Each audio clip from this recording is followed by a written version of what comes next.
The opposition this afternoon stopped short of calling for Prime Minister Andrew Holness to resign over his failure to deliver several promises he made at the start of the last parliamentary year.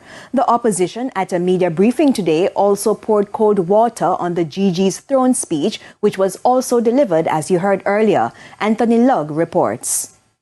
Top members of the parliamentary opposition at its headquarters hours after the Governor-General's throne speech. For yet another year, the PNP is dissatisfied with the presentation. According to party leader Mark Golding, there was very little new in it. Most of what we heard are things that we've already heard announced. Clearly, they have a very poor track record of delivering on their promises in the throne speech. In prior years, when it comes to legislation, most of the legislation they commit to in a given year is not delivered.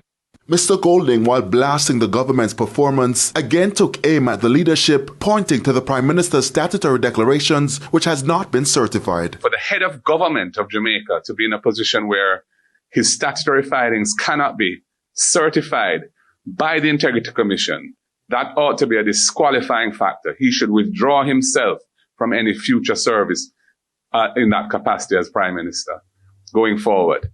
The Governor-General's throne speech pointed to a number of investments along with infrastructural improvements slated for the upcoming fiscal year. However, Shadow Minister on Finance and Public Service Julian Robinson cautioned the public about some of the announcements. Among his concerns, the social housing and capex programs. This is the third throne speech that I've heard about the Special Capital Expenditure Program. In my constituency, I know about Lady Musgrave, Arthur Wint, and Camp Road. The third throne speech.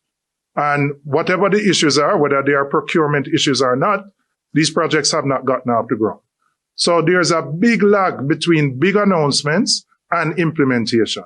As it relates to what was said about crime, while we welcome a good month, while we welcome a relatively good month in terms of it being lower than the other 96 months, what we would say is that the last time you had a similarly good month was the January before the PNP left office. So it's been a long gap. Anthony Lugg, TVJ News.